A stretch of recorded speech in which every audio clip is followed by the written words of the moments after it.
Hi, and welcome to this episode of HR and Cocktail. Today's topic is pay transparency, which is really about the law that talks about how people get paid. And today I'm joined by my guest, Cheryl Brown of the law firm Davis, Agnor, Rappaport, and Skalny. Hi, Kimberly. Thanks for having me. Absolutely. But before we get to our guest, if you're new here, I want to tell you a little bit about HR and Cocktails. HR and Cocktails is a podcast about all things HR, from the tactical to the strategic, where we talk about the full breadth of what human resources is. And we do that while having a little fun, making a few cocktails, maybe getting a new recipe or a little spin on your favorite recipe.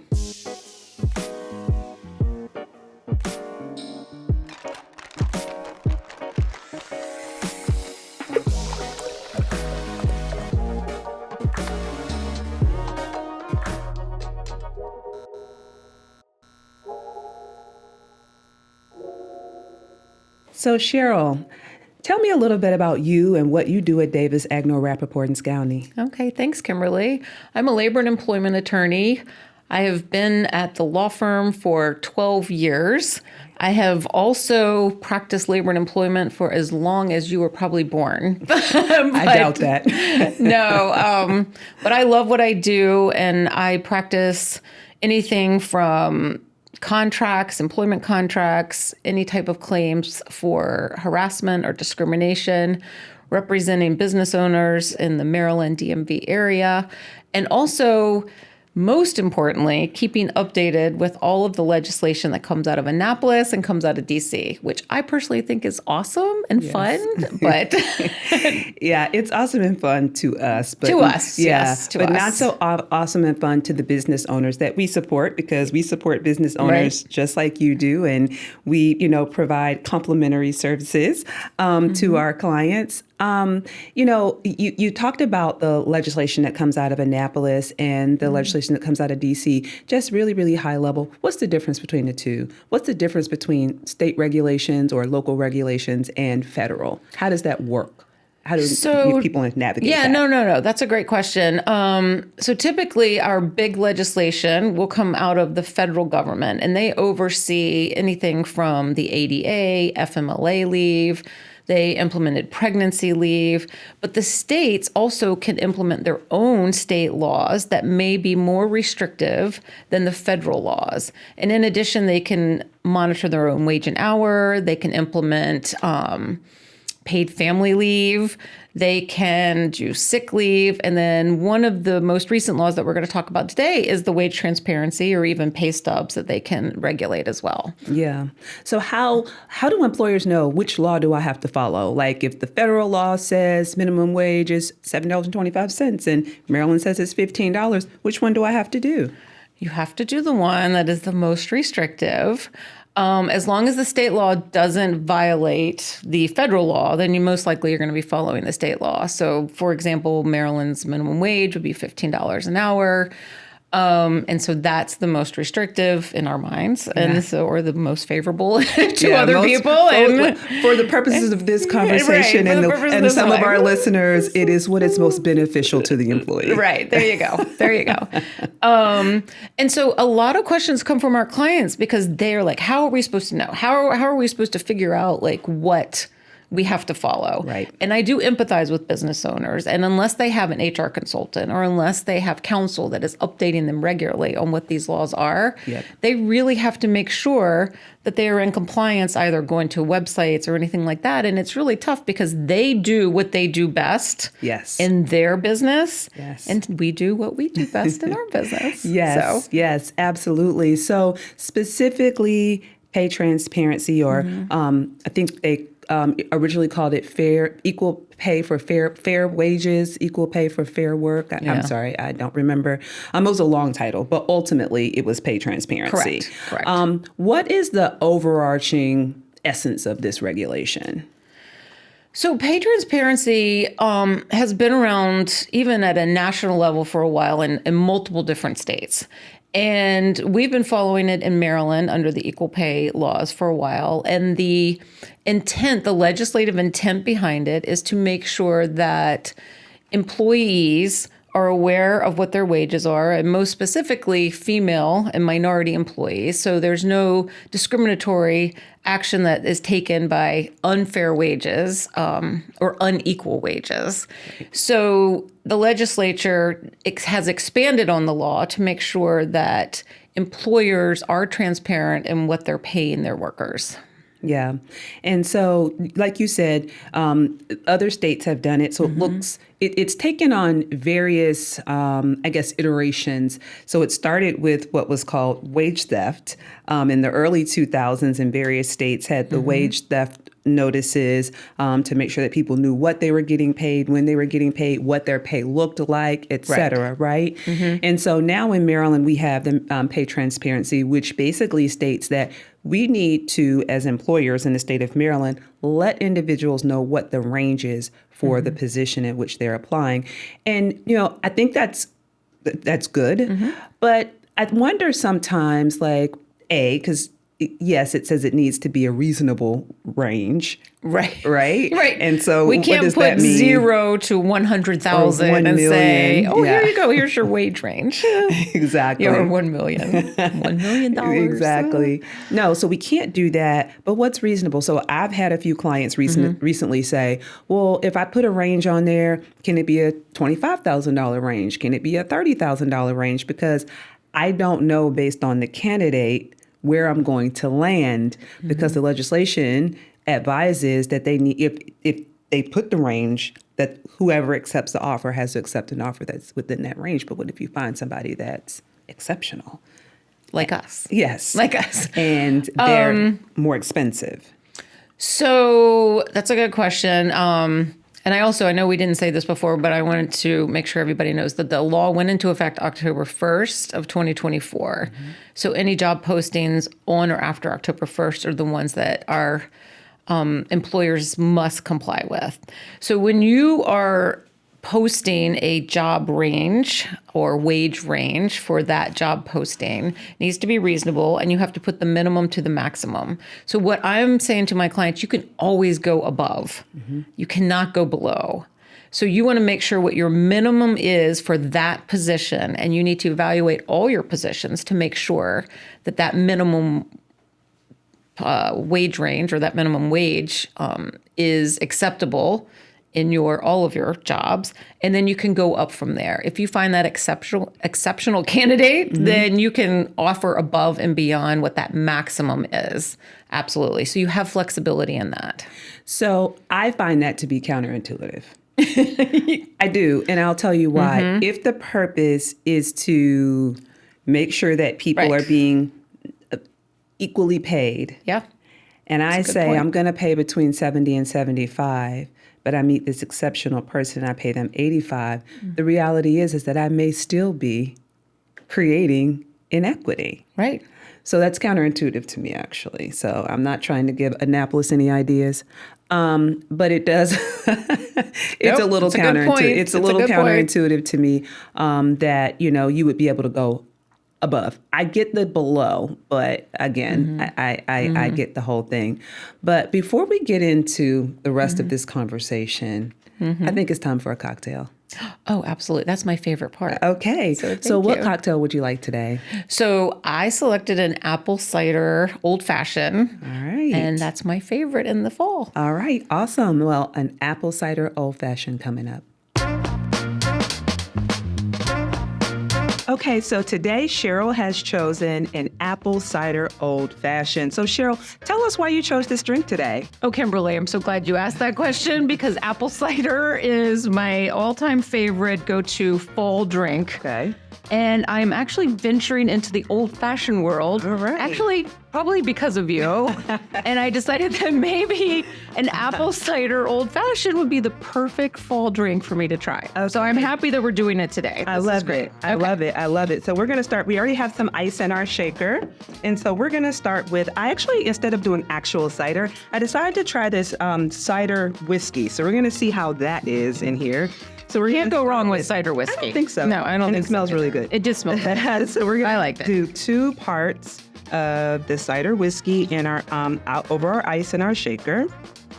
So All right, there we go. Gosh, that smells really good. It smells really good. It really does smell good. Really good. All right, and then we're going to do 2 parts of bourbon. I am using George Dickel bourbon because I actually really like it. It has a good flavor, and it's good with mixing as well. So we're going to do 2 parts of that. And that smells really good too. It does, and I think this is going to be great. And then we're going to do 1 part of simple syrup because we want to have a little bit of sweet, but not too much. So just 1 part of simple syrup to add a little bit of sweet to it. You're really good at this. Oh, thank you. All right, and then a couple, just a little bit, and then a couple of dashes of bitters. And quite honestly, you can do it, any bitters, but I use the Angostura. We already have 2 large ice cubes in here, so we're just going to stir because we don't have juice in here, so we don't need to shake. So we're just going to stir.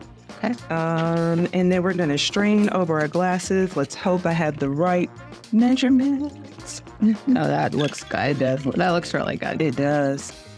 All right, perfect. This is perfect.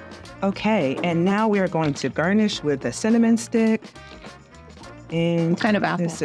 You know what? I don't know. Whatever Instacart brought me. What? And a couple of sliced. Oh, that looks beautiful. Yay. All right. Well, Cheryl, we have our beautiful drinks. Cheers. Cheers. They look beautiful. Yes. And they smell delicious. They really do. You. Yes. Delicious. Yeah. Really good. Except that little cinnamon stick. I know. Pokes me, but that's delicious. You have to just move it to the side. There you go. All right. So before we made our drinks, we were talking about wage transparency and, the fact that it's intended to create, what some would say is to close the wage gap. And I guess to give some context to the wage gap, what is the wage gap that, people discuss and kind of talk about when they're talking about compensation inequality? That we could go on. That could be a whole episode. Yeah. But typically it's the wage gap between male employees and female employees. And then it also includes minorities as well, to make sure that employers and business owners are paying for the position, not for the person. Mm-hmm. Yeah, exactly.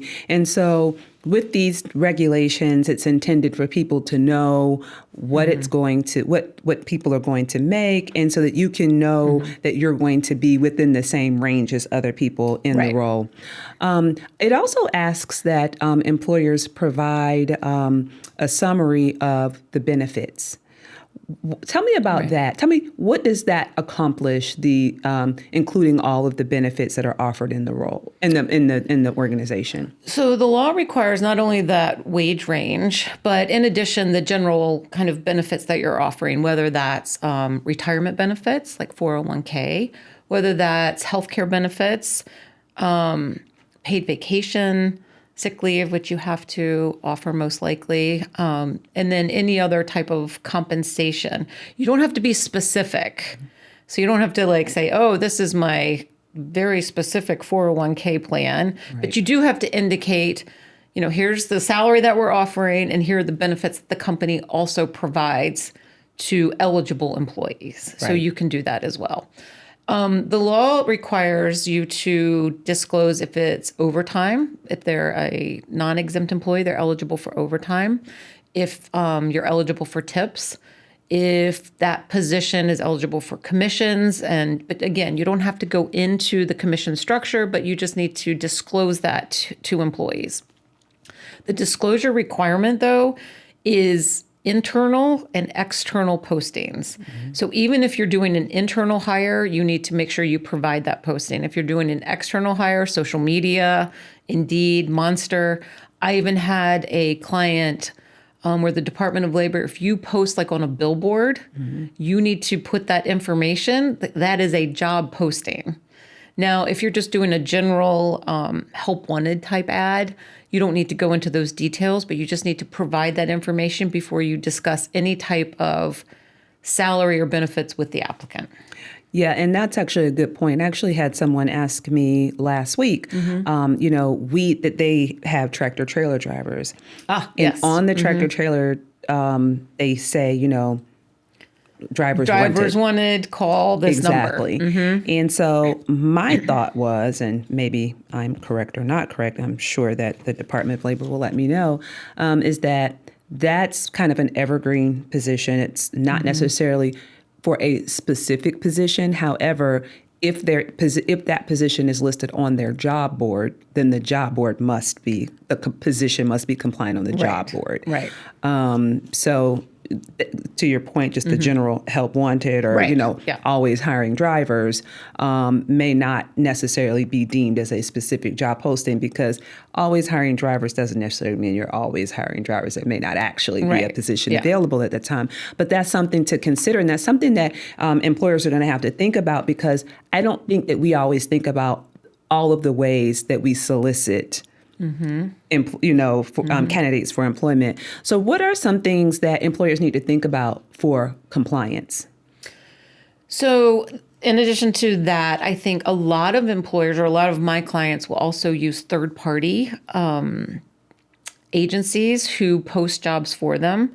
And so those agencies, they have to also comply with the job. Now, what I say to my clients is, you're ultimately responsible for that. And you shouldn't say, oh, well, the third party agency didn't do what they were supposed to do. You need to make sure that that job posting has everything that is in compliance with the law, making sure that you have your wage range and all your benefits, and you give that to them and they post it. If you post something on LinkedIn, which we often do, it has to be on there as well. But if I were to share a posting that you had, and I just shared, oh, Kimberly's looking for a consultant, that is not technically a posting. So you would not be responsible for me reposting something. Okay. But if you do work with a third-party vendor or outside, or even payroll companies or anything like that, you need to make sure that they're posting your job. And it also applies to remote workers. So if you're a company that out of state of Maryland, but you hire remote workers that are working in the state of Maryland, you have to comply with the Maryland law. Yeah. And I mean, I think that those things are sometimes difficult for employers to navigate, especially because we're in this remote world. And I also think that some of the questions are vice versa. Like if I'm a Maryland employer and I'm specifically looking to hire someone in New York, which New York has its own regulations, so that might not be the best example, but let's just say West Virginia. Yes. And I'm looking to specifically hire someone there, then, do I, as a Maryland employer that's looking for an employee that's going to work and live in West Virginia, do I have those obligations? Technically, you don't under the law. As a best practice, once you're starting to post and, what if that job comes to Maryland, or what if you're hiring someone who lives on the border, let's say, between Maryland and West Virginia, most likely most of your positions, you're going to get into a best practice or habit of making sure that those jobs have a wage range and comply. You technically do not have to apply if it's someone outside of the state, but if all of your job postings comply and then this one doesn't, it's. Yeah, and I think that it goes back to kind of what we talked about when we were talking about the wage gap, and really thinking about really what is your internal philosophy, right? Because if ultimately your internal philosophy is transparency, which is what this is called, then it shouldn't matter whether the position sits and works in West Virginia or New York or anywhere else. If this is your job posting template and this is what your organization has decided to commit to, maybe not, maybe a little unwillingly, because now it's a regulation that you just have to follow. But I think it kind of then becomes more of a culture and a philosophy internally. Right. And to your point, then you don't have to parse out, well, which jobs are here, which jobs are there, what's my requirement here, what's my requirement there. It just really becomes more, okay, this is what we do. Right. Yeah. So when we think about implementation, you kind of talked about using your third parties, making sure that they're following the rules. How do you think that organizations should train either their recruiters or HR professionals to understand what the requirements are and make sure that they get in compliance? Because many times either people don't always know. I think Yeah. you and I both Oh, I know. know. We Yeah. 5 years later, there's some people who still don't know their sick leave, or I don't know, 7 or 8 years later, there are people who still don't know their sick Their leave. sick leave? Exactly.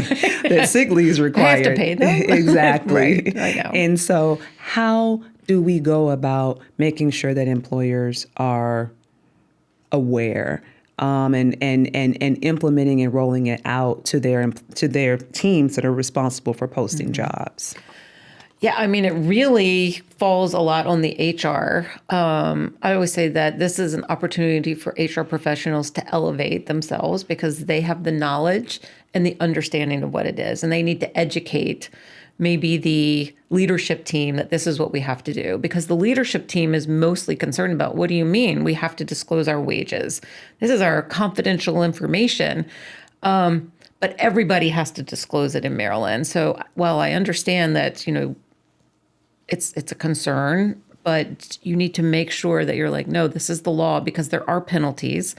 And then you need to educate even those supervisors who are interviewing that, let's say we forget to post. Before we have the conversation with applicants about a job posting, we have to disclose that even before we discuss that. Because again, you're subject to penalties. And once supervisors understand that you can cause, monetary damages to the company, they're going to have a whole new understanding of what this looks like. And an understanding that, yes, your competitor has to do the same thing that you have to do in disclosing the wage range.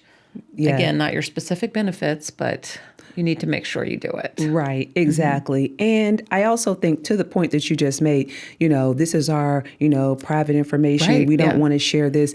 But also there are employers that internally kind of enforce unfair labor practices and saying that people can't talk about their pay internally, yes, right? yeah. And so this is making them feel like, well, we already don't want people talking about what they get paid, but do that. you can't. So Can't do the that. NLRB, Right. the National Labor Relations Board, has said, and even though the National Labor Relations Board is mostly associated with unions and unionized environments, unfair labor practices can happen in a unionized or non-unionized environment. Absolutely. And the National Labor Relations Board has made sure to let us know that they are going to ensure that unfair labor practices are not taking place. So, telling people that they can't discuss their pay in a workplace is deemed to be an unfair labor practice, right? Right. It's retaliation. Right. Yeah. And part of that is because if people are discussing wages and benefits and they're unhappy, they may want to unionize and blah, blah, blah, Right. blah. Right. And so with that, though, that's one thing that is also an opportunity for businesses to understand that you couldn't stop people from talking about that anyway. So it was never private. Yeah. It was never proprietary.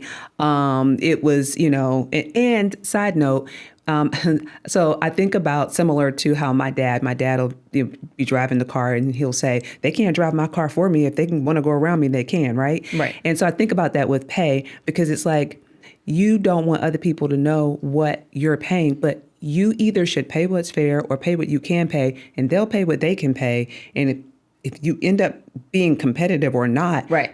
you have to do what's right in your organization, and knowing what the person next door is paying is not like the recipe for Coke. Right. Right. I mean Coca-Cola. Yeah. I don't mean any other type of Coke. I understood. I understood. So I think that it's important for people to understand that as well. So based on some of these things that we're seeing coming down the pike, what other things do you see potentially coming down that could either be associated or affiliated with these wage transparency or pay stub type bills? Well, we do live in Maryland, so we never quite know what's going to happen. And I know you and I advocate for less bills to come forward. And I feel like with this wage range transparency, there's a lot of questions. I have had more questions about that than necessarily the pay stub requirement, which also came into effect October 1st.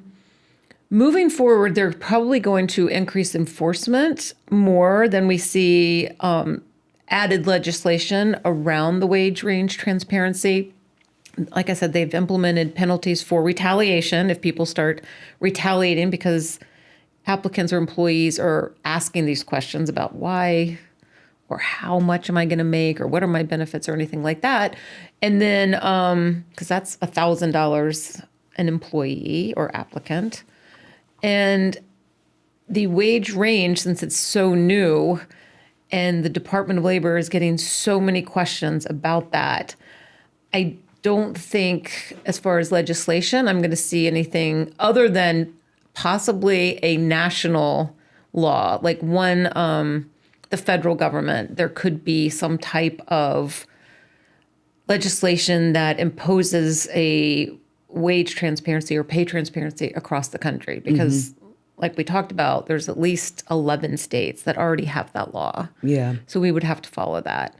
And then the pay stub, again, I tell my clients with pay stub requirements, make sure you're not relying on your payroll companies. We love our payroll companies, but they're not going to be held liable or responsible. You are as an employer.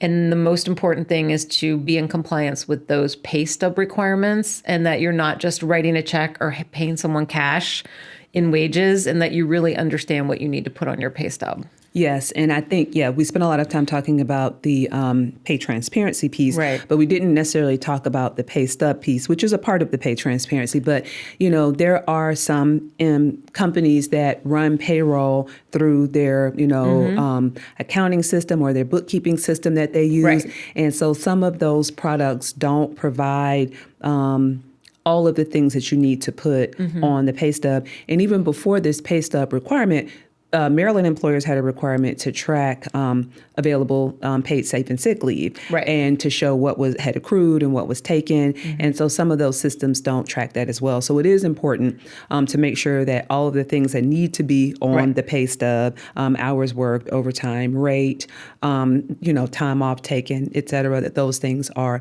listed on the pay stub. So I do think that that's important as well. Yeah. Yeah. So before we wrap up, is there anything else you think we should know? The most important thing is, reach out, ask questions, whether it's an HR consultant or an attorney. I think it's important because Maryland, as you and I know, passes a lot of employment laws. And the only way for our clients to really be informed is to talk to someone and make sure that they are in compliance. And I really do want the best for our clients and our businesses. And, these are laws that they can easily comply with if they just have the information that they need. Yep, absolutely. And we're going to keep up the good fight. We're going into session in a couple of months, and we'll be there to help navigate these Maryland employment waters. So. We will. Absolutely. Well, thank you so much for joining us today, This Cheryl. was so much fun. Yes, Thank you. Absolutely. And thank you for tuning in to this episode of HR and Cocktails.